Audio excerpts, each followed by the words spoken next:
Hi friends, welcome to akshaya.com.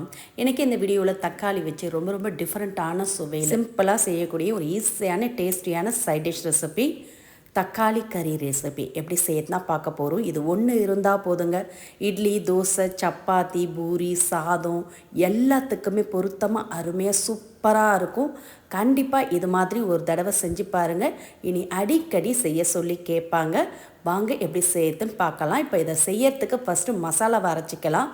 அதுக்கு ஒரு fry பேனில் 2 டேபிள் ஸ்பூன் அளவுக்கு வேர்க்கடலையை சேர்த்து செவர வறுத்துக்கங்க. வேர்க்கடலை ஓரளவுக்கு இது மாதிரி செவந்து வந்த பிறகு இதோட 1 டீஸ்பூன் அளவுக்கு மல்லி, 2 டேபிள் ஸ்பூன் அளவுக்கு தேங்காய் சேர்த்துக்கங்க. அதாவது ஒரு 10 அளவுக்கு தேங்காவை பொடியை கட் பண்ணி சேர்த்துருக்கேன்.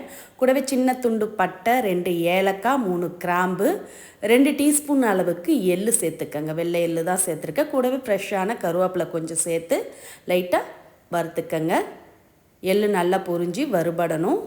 அடுப்பு ஆஃப் பண்ணிவிட்டு நீங்கள் சூட்லேயே கலந்து விட்டாலே வறுபட்டுடும். பாருங்கள், இந்த அளவுக்கு எல்லாம் நல்லா வறுபட்டதும் அடுப்பு நல்லா ஆற விட்டு மிக்சர் ஜாருக்கு மாற்றிக்கங்க. இப்போ நல்லாவே ஆறின பிறகு நான் எல்லாத்தையும் மிக்சர் ஜாரில் மாற்றிருக்கேன். இதை அப்படியே நல்லா ஒரு ஓட்டி எடுத்துகிட்டு வந்துடுங்க. இந்த அளவுக்கு நல்லா அரைச்ச பிறகு இதில் தேவையான அளவு தண்ணீர், ஒரு 3/4 கப் அளவுக்கு தண்ணீர் ஊற்றி நல்லா மைய அரைச்சி எடுத்துக்கங்க. பாருங்கள், எல்லாமே நல்லா அரைபட்டு மஞ்சிருக்கு. இது அப்படியே இருக்கட்டும். கடைசியாக சேர்த்துக்கலாம். இப்போ தாளிக்கிறதுக்கு மண் சட்டியை சூடு பண்ணியிருக்கேன். நீங்கள் இப்போ இதில் 2 டேபிள் ஸ்பூன் அளவுக்கு எண்ணெய் ஊற்றி சூடானதும் இதோட 1/2 டீஸ்பூன் சோம்பு, 1/2 டீஸ்பூன் ஜீரகம் சேர்த்து நல்லா பொரிஞ்சதும் இது கூடவே ஒரு 10 முந்திரி பருப்பு சேர்த்துக்கங்க. சுவை கூடுதலாக நல்லாயிருக்கும்.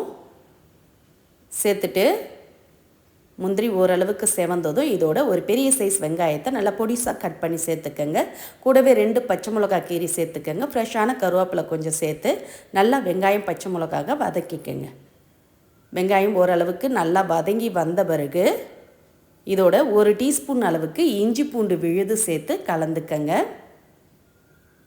நல்லா கலந்துட்டு இப்போ இதோட நம்ம அரைச்சி எடுத்து வச்சுருந்த மசாலா விழுதை சேர்த்துக்கங்க. தேங்காய் வேர்க்கடலெல்லாம் சேர்த்து அரைச்சோல்ல அந்த மசாலா விழுதையும் சேர்த்துக்கங்க. சேர்த்துட்டு இது கூடவே 1/4 டீஸ்பூன் மஞ்சத்தூள், 2 டீஸ்பூன் அளவுக்கு மிளகாய்த்தூள் சேர்த்துக்கங்க. கூடவே 1/2 டீஸ்பூன் கரம் மசாலா பொடி, இந்த கிரேவிக்கு தேவையான அளவு உப்பு சேர்த்துக்கங்க. சேர்த்துட்டு இதோட 1/4 கிலோ அளவுக்கு நல்ல பழுத்த தக்காளி பழத்தை காம்பு பகுதியை கட் பண்ணிவிட்டு இது மாதிரி லைட்டாக கீரி எடுத்துக்கங்க. முழுசாக கட் பண்ணிடாமல் பாதி அளவுக்கு கீரி எடுத்திங்கன்னா மசாலா காரெல்லாம் உள்ளே இறங்கி நல்லா சாப்பிட சுவையாக இருக்கும். இப்போ தக்காளி எல்லாத்தையும் இந்த தேங்காய் மசாலாவோடையே சேர்த்து வதக்கிக்கங்க. அடுப்பை மீடியமாக வச்சு வதக்கினீங்கன்னா நல்லா மசாலாலாம் தக்காளியில் இறங்கி நல்லா இருக்கும். பாருங்கள், இந்த அளவுக்கு மசாலா நல்லா வதங்கி வந்ததும் இதோட தண்ணீர் ஊற்றிக்கங்க. மசாலா அரைச்ச மிக்சர் ஜார்லே 1 கப் அளவுக்கு தண்ணீர் ஊற்றி அலசி ஊற்றிக்கங்க. உங்களுக்கு கிரேவி எந்த அளவுக்கு திக்காவோ தண்ணியாவோ வேணுமோ அந்த அளவுக்கு நீங்கள் தண்ணீர் சேர்த்துக்கங்க. சேர்த்து நல்லா கலந்துட்டு இந்த டைமில் உப்பு இருக்கான்னு செக் பண்ணிக்கங்க. உப்பு பத்தலைன்னா கொஞ்சம் சேர்த்து கூட கலந்துக்கங்க. இப்போ நல்லா கலந்துட்டு இதை அப்படியே மூடி வச்சுடுங்க. மூடி அடுப்பை மீடியம் ஃப்ளேமில் வச்சு ஒரு 3லேருந்து 4 நிமிஷம் அப்படியே கொதிக்க விடுங்க. இப்போ சரியாக 3 நிமிஷம் ஆன பிறகு திறக்கிறேன். பாருங்கள், தக்காளி நல்லா சாஃப்டாக வெந்திருக்கு. எண்ணெய்லாம் பிரிஞ்சு கிரேவியும் நல்லா கொஞ்சம் திக்காக இருக்குது. பாருங்கள், அவ்வளோதான். சிம்பிளாக செய்யக்கூடிய நல்ல மணக்க சுவையான தக்காளி கறி குருமா ரெடி.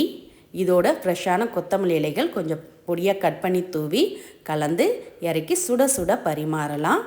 இது சப்பாத்தி, பூரி, தோசை, இட்லி, சாதம் எல்லாத்துக்குமே அருமையாக இருக்கும். நீங்கள் காலையில் செஞ்சிட்டிங்கன்னா மதியம் லஞ்சுக்கும் நைட்டு டின்னருக்கும் இதையே வச்சு சாப்பிடலாம். அவ்வளோ சூப்பராக அருமையாக இருக்குங்க. கண்டிப்பாக இதே மாதிரி இதே அளவுகளோட ஈஸியான சைட் டிஷ் ரெசிப்பியை நீங்களும் ட்ரை பண்ணி பாருங்கள். ட்ரை பண்ணி பார்த்துட்டு உங்களோட கருத்துக்களை கமெண்டில் தெரிவிங்க. இந்த ரெசிபி பிடிச்சிருந்தா வீடியோக்கு ஒரு லைக் கொடுங்க. மறக்காமல் நம்ம சேனலையும் சப்ஸ்கிரைப் பண்ணிவிடுங்க. நன்றி, வணக்கம்.